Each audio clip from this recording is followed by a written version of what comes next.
Praise the lord. మన ప్రభువును మన రక్షకుడైన యేసుక్రీస్తు వారి పరిశుద్ధమైన ప్రేమ కలిగిన నామంలో మీ అందరికీ మా హృదయపూర్వక వందనములు. ఈరోజు దేవుని వాక్యము, నీవు ఏ ప్రజల నడుమనున్నావో ఆ ప్రజలందరూ యెహోవా కార్యమును చూచెదరు. నిర్గమకాండము 34వ అధ్యాయము 10వ వచనము. All the people among whom you are shall see the work of the Lord. Exodus chapter 34 verse 10. ఈ రోజుకు గాను మహిమగల మన దేవుడు మనకు అనుగ్రహించిన వాక్య భాగమును బట్టి ధ్యానించుకుందాము. ప్రభునందు ప్రియమైన సహోదరి సహోదరులారా, దేవుడు నీవున్న ప్రాంతములో, నీవు నివసిస్తున్న స్థలములో ఆయన కార్యమును జరిగించబోతున్నాడు. ఈరోజు బహుశా నీవు సమస్యల గుండా, అవమానాల గుండా, భయంకరమైన కఠినమైన పరిస్థితుల గుండా ప్రయాణిస్తున్నావేమో. నీ కఠినమైన ఆ పరిస్థితులు నీ జీవితంలోనికి ఎందుకు వచ్చాయంటే, దేవుడు గొప్ప అద్భుతమును నీ ఎడల జరిగించబోతున్నాడు, నిన్ను ఆశీర్వదింపబోతున్నాడు. ఈ యొక్క లేఖన భాగమును మనం చూసినప్పుడు మనము గ్రహించవచ్చు, ఈ మాటలు దేవుడు స్వయంగా మోషేతో చెబుతున్నవి. దేవుడు మోషేను ఇజ్రాయేలీలకు నాయకునిగా నియమించాడు. వారిని వాగ్దాన దేశముకు నడిపించే బాధ్యత మోషేది. అయితే అది అంత ఈజీ పని కాదు. ఎందుకంటే ఆలోచించండి, కేవలం మనము 100 మందిని నడిపించాలంటే, పని చేయించాలంటేనే ఎంతో కష్టపడాలి కదండి.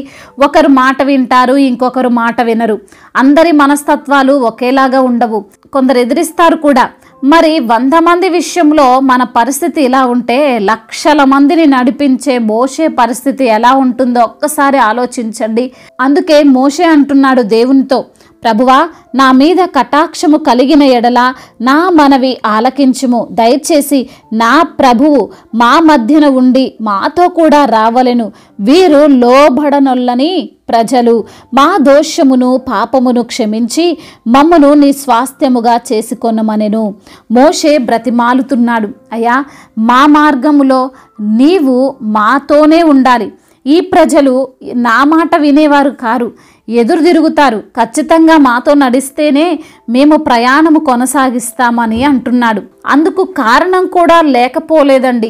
అంతకు ముందే మోషే కొండ మీద దేవుని సన్నిధిలో ఉన్నప్పుడు ఇజ్రాయేలీల్లో కొందరు దేవునికి వ్యతిరేకముగా విగ్రహమును చేసుకొని తినుటకును, త్రాగుటకును, ఆడుటకును లేచిరి అని మనం చూడవచ్చు.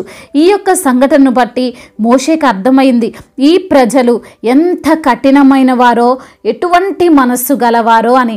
మనం కూడా ఈ లోకంలో జీవిస్తున్నప్పుడు ఇటువంటి పరిస్థితులే ఎదురవుతాయి. మనము నమ్మిన వారే మనల్ని మోసం చేస్తారు. మన సొంత వారే వారి వారి స్వార్థం కొరకు ఏదో ఆశించి మనకు వ్యతిరేకంగా మాట్లాడతారు, మనల్ని అవమానిస్తారు, చెయ్యని తప్పులు చేశామని చెప్పి నిందలు వేస్తారు. అవకాశం దొరికినప్పుడు, వారి అవసరతలు తీరినప్పుడు, మనతో వారికి ఇక ఏ పని లేదనుకున్నప్పుడు వారి అసలు రూపం, రంగు బయటపడుతుంది కదండి. అప్పుడు మనం అనుకుంటాము, వీరి మధ్య మనము ఎలా ఇన్ని రోజులు జీవించాం, రానున్న కాలంలో ఎలా మేము కలిసి జీవించాలి, ఈ కుటుంబంతో నేను జీవితాంతం ఎలా కొనసాగాలి. ముందేమో దేవుని బిడ్డలం అని చెప్పారు, మాకే కట్నాలు వద్దు అన్నారు. ఇప్పుడు చూస్తే తీరా పెళ్ళయ్యాక కట్నం ఏమైనా తెచ్చావా అని దెప్పి పొడుస్తున్నారు. ఇలా ఎన్నో అనుభవాలు ఈ కాలంలో ప్రతి ఒక్కరికి ఎదురవుతున్నాయి. అలానే మోషేకి ఎదురైనప్పుడు మోషే దేవుణ్ణి బ్రతిమాలుకున్నాడు, ప్రభువా, నీవు మాతో రావాలి అని. అందుకు దేవుడు సమాధానం ఇచ్చాడు, ఏమనంటే, ఇదిగో నేను ఒక నిబంధన చేయుచున్నాను. భూమి మీద ఎక్కడైనను ఏ జనములోనైనను చేయబడని అద్భుతాలు నీ ప్రజల ఎదుట చేసేదను. నీవు ఏ ప్రజల నడుమనున్నావో ఆ ప్రజలందరూ యెహోవా కార్యమును చూచెదరు అని. అదేవిధంగా దేవుడు మోషేకి వాగ్దానము చేసిన రీతిగానే గొప్ప కార్యాలు ఇజ్రాయేలీలు వారి మార్గములో చూశారు. ఎన్నడూ విననివి, కననివి వారు మోషే ద్వారా చూశారు. ఈరోజు ఈ మాటలు వింటున్న ప్రియమైన సహోదరి సహోదరుడా, నీవు ఉన్న ప్రాంతంలో, నీవు ఉన్న కుటుంబంలో, నీవు చేస్తున్న ఉద్యోగ వ్యాపారంలో గొప్ప అద్భుతాలు చూస్తావు. అందరూ నిన్ను అవమానిస్తూ, నిందిస్తూ, బాధపరుస్తున్నారేమో. దేవుణ్ణి నీతో పాటు నడవమని ప్రార్థించు. ఆయన సహాయం కోరుకో. ఈరోజు నీ ఎదుట ఉన్న కఠినమైన పరిస్థితులను బట్టి నీవు కృంగిపోకు. దేవుడు నీవంటే ఏమిటో, నీ వలన వారికి ఎంత ఆశీర్వాదమో, నీ యొక్క విలువ ఏమిటో తెలియజేయబోతున్నాడు. నిన్ను చీపుగా చూసేవారు, నీవంటే పడనివారు, నిన్ను అసహించుకునేవారు సైతము నీ ఎడల దేవుడు జరిగించే అద్భుతాలను బట్టి వారు దేవుణ్ణి స్తుతిస్తారు. నీ కుటుంబంలో, నీ భర్తలో, నీ భార్యలో, నీ బిడ్డల్లో మార్పు వస్తుంది. నిన్ను చూసుకునే విధానములో మార్పు వస్తుంది. నీచంగా చూసిన వారే నిన్ను గౌరవించే స్థితి నీకొస్తుంది. కాబట్టి ప్రియమైన సహోదరి సహోదరులారా, నీ కుటుంబాన్ని బట్టి, నీ ఉద్యోగాన్ని బట్టి, నీ వ్యాపారాన్ని బట్టి, నీ చుట్టూ ఉన్న మనుషులను బట్టి విసుగు చెందకు. ఇదే నా జీవితం అని అనుకోకు. దేవుని సన్నిధిలో ఆయనని బ్రతిమాలు. తప్పకుండా నీవు, నీ తోటి వారు దేవుడు చేయు అద్భుతాలను చూస్తారు. దేవుడి మాటలను దీవించి మన హృదయములో ఫలింప చేయునుగాక. వాక్య భాగమును బట్టి ప్రార్థించుకుందాము. ప్రతి ఒక్కరు కూడా ప్రార్థనలో ఏకీభవించగలరు. ప్రార్థన. మహాశక్తి సంపన్నుడు అయిన దేవా, జీవం కలిగిన మా తండ్రి, జీవాధిపతి అయిన మా ప్రియ ప్రభువా, మీ యొక్క ఘనమైన ప్రశస్తమైన నామాన్ని బట్టి మీకు కోట్లాది కోట్ల స్తుతులు స్తోత్రములు చెల్లిస్తున్నాం ప్రభువా. అవును తండ్రి, మేమున్న ప్రాంతంలో, మేము నివసిస్తున్న స్థలములో మీరు మా పట్ల ఆశ్చర్యమైన అద్భుతమైన కార్యాలు జరిగిస్తారని, అయా మాకున్న సమస్యల నుండి విడిపిస్తారని, మమ్మల్ని తండ్రి దూషించిన వారు, మమ్మల్ని ద్వేషించిన వారే, అయా మమ్మల్ని హీనంగా చూసిన వారే, అయా మీ యొక్క నామాన్ని బట్టి మమ్మల్ని గౌరవించే స్థితికి మీరు మమ్మల్ని చేరుస్తారని తండ్రి వాక్యము ద్వారా సూటిగా తేటగా స్పష్టముగా మాట్లాడినందుకు వందనములు. అయా ఎందరైతే బిడ్డలు వాక్యమును విని ప్రార్థనలో ఏకీభవిస్తున్నారో ప్రతి బిడ్డను మీరు పేరు పేరున దీవించండి అయ్యా, ఆశీర్వదించండి, బలపరచండి తండ్రి. అయా బిడ్డలకున్న అనారోగ్య సమస్యల నుంచి వారిని లేవనెత్తండి. ఏ రోగముతో అయితే, ఏ వ్యాధితో, ఏ యొక్క బలహీనతతో బిడ్డలు బాధపడుతున్నట్లయితే ప్రభా, ఆ యొక్క బాధ నుండి వారికి విడుదలను దయచేయండి. మీరే వారిని స్వస్థపరచండి. మీ యొక్క రక్తాన్ని వారిపైన ప్రోక్షించండి. సంపూర్ణ ఆరోగ్యం వారికి అనుగ్రహించమని వేడుకుంటున్నాం. ఆర్థిక సమస్యలను కొట్టివేయండి ప్రభా. అయా వారికి ఉన్న అప్పుల భారాల నుండి విడుదల దయచేయండి. అప్పు ఎలా తీర్చుకోవాలో తగిన జ్ఞానాన్ని మీరు వారికి అనుగ్రహించండి. అప్పు తీసుకునే వారిగా కాదు కానీ అప్పు ఇచ్చే బిడ్డలుగా వారిని ఆశీర్వదించండి. కుటుంబంలో సమస్యలు, కుటుంబ కలహాలు, భార్యాభర్తల మధ్య విభేదాలు, అన్నదమ్ముల మధ్య విభేదాలు, అత్తకోడల మధ్య విభేదాలు, అయా తండ్రి కొడుకుల మధ్య విభేదాలు, అన్నదమ్ముల మధ్య విభేదాలు, వీటన్నిటి నుంచి తండ్రి బిడ్డలకు విడుదల దయచేయండి. మీరే వారి పక్షాన న్యాయమును తీర్చమని బ్రతిమిలాడుకుంటున్నాం. అదేవిధంగా నా ప్రభువ, అయా ఎందరైతే బిడ్డలు ఈ రోజున నా తండ్రి ఇల్లు గడవని స్థితిలో ఉండి మీకు మొరపెడుచున్నారో, ఏ పనులు లేక, అయా చేతి పనులు లేక, జాబ్ లేక బాధపడుతున్నటువంటి బిడ్డలను మీరు జ్ఞాపకం చేసుకొని ప్రభువ వారికి మంచి జాబ్ను, మంచి పనిని కల్పించమని బ్రతిమిలాడుకుంటున్నాము. వారి కుటుంబాన్ని పోషించుకునే శక్తిని మీరు వారికి అనుగ్రహించమని బ్రతిమిలాడుకుంటున్నాము. చిన్న బిడ్డలను దీవించండి. యవ్వన బిడ్డలను బట్టి ప్రార్థిస్తున్నాం ప్రభా. యవ్వన వయసులో తండ్రి మరి గేమ్స్కి ఎడిక్ట్ అయిపోయి, సెల్ ఫోన్కి ఎడిక్ట్ అయిపోయి, అయా మరి డ్రగ్స్కి ఎడిక్ట్ అయిపోయి, అయా మరి తండ్రి వారి యొక్క జీవితాన్ని వారు పతనం చేసుకుంటుండగా తండ్రి మీ యొక్క కృప వారిపైన ఉంచండి.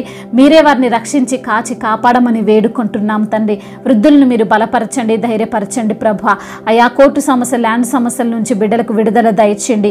సొంత గృహము లేని బిడ్డలను జ్ఞాపకం చేసుకొని అయా వారికి సొంత గృహాన్ని దయచేయమని వేడుకుంటున్నాం. సంతానం లేని బిడ్డలను మీరు జ్ఞాపకం చేసుకొని వారికి సంతానమును కలగజేయమని బ్రతిమిలాడుకుంటున్నాం. అదేవిధంగా నా తండ్రి ఇంకా బిడ్డలు రక్షింపబడని బిడ్డల నిమిత్తము ప్రార్థిస్తున్నాం. మీ యొక్క రక్షణ సువార్త వారి యొద్దకు వెళ్ళుటకు సహాయము దయచేయండి ప్రభా. అనేకులు మిమ్మల్ని తెలుసుకొని, మీ యొక్క ప్రేమను తెలుసుకొని, మీలో తండ్రి అయా వారి యొక్క జీవితాలను కట్టుకోవడానికి సహాయము దయచేయమని బ్రతిమిలాడుకుంటున్నాము. అదేవిధంగా నా ప్రభువ, ఆయా వ్యాపారాలు చేస్తున్న వారిని దీవించండి. ఎటువంటి నష్టము వారికి కలగకుండా తండ్రి మీ యొక్క తండ్రి కృప, మీ యొక్క కనికరము వారిపైన ఉంచమని వేడుకుంటున్నాం తండ్రి. అదేవిధంగా అయా ఇతర దేశాల్లో ఉంటున్న ప్రతి బిడ్డను తండ్రి మీరు జ్ఞాపకం చేసుకోనండి. ఒంటరిగా ఉంటుండగా ప్రభా వారిని తండ్రి మీరే తండ్రి సురక్షితముగా నివసింపజేయమని బ్రతిమిలాడుకుంటున్నాము. మా భారతదేశమును, తెలుగు రాష్ట్రాలను దీవించండి అయ్యా, ఆశీర్వదించండి ప్రభా. అయా వారికి మీరు తోడుగా ఉండండి నా ప్రభా. మీ యొక్క అయా జ్ఞానాన్ని ప్రతి ఒక్కరికి అనుగ్రహించమని బ్రతిమిలాడుకుంటున్నాం తండ్రి. మీ యొక్క పరిచర్యను చేస్తున్న దైవజనులను, దైవజనురాలను, సువార్థికులను, మిషనరీస్ని మీరు జ్ఞాపకం చేసుకొని వాడుకోనండి ప్రభా. అయా మీ యొక్క సేవలో ముందుకు వెళ్తుండగా వచ్చే అవమానాలు, నిందలు వాటన్నిటిని తట్టుకొని ప్రభా మీ కొరకు నిలవబడేటువంటి మనస్సును, స్థిరమైన మనస్సును వారిలో కలగజేయండి ప్రభా. వారికి కావాల్సిన ప్రతి అవసరతను, అక్కరను మీ యొక్క మహిమైశ్వర్యంలో తీర్చమని బ్రతిమలాడుకుంటున్నాం తండ్రి. ఇంకా ప్రభా రక్షింపబడిన వారి అందరూ ఉన్నారు ప్రభా. మీ యొక్క రక్షణ సువార్తను ప్రకటించడానికి తండ్రి స్థిరమైనటువంటి మనస్సును వారికి కలగజేయమని బ్రతిమలాడుకుంటున్నాం తండ్రి. ఇంతవరకు చేసిన ప్రార్థన అంతటినీ మీ పాద సన్నిధిన చేర్చుకోమని మా నాథుడు, సర్వశక్తిమంతుడు, సర్వాధికారి అయిన నజరేయుడైన యేసుక్రీస్తు వారి శక్తి కలిగిన నామంలో ఈ ప్రార్థనను అడిగి వేడుకొని పొందుకొని ఉన్నాము తండ్రి. ఆమేన్. ఈరోజు పెళ్లి రోజు మరియు పుట్టినరోజు జరుపుకున్న వారందరినీ దేవుడు దీవించి సకల మేలులతో, ఆశీర్వాదములతో దేవుడు మిమ్మల్ని నింపునుగాక. మీ యొక్క ప్రార్థన అవసరతలను మాకు తెలియజేయగలరు. మీ కొరకు మేము తప్పక ప్రార్థిస్తాము. మొదటిసారిగా మన యొక్క ఆదరణ వాక్యం చూస్తున్నట్లయితే తప్పకుండా సబ్స్క్రైబ్ చేసుకోగలరు. ఈ వాక్యం మీకు ఆశీర్వాదకరముగా ఉండినట్లయితే అనేకులకు కూడా ఈ వాక్యాన్ని పంపి మీరు కూడా దేవుని యొక్క రాజ్య సువార్తలో పాలిభాగస్తులు కావాలని దేవుని పేరిట మనవి చేసుకుంటున్నాను. May God bless you all. దేవుడు మిమ్మల్ని దీవించి బలపరిచి స్థిరపరచునుగాక.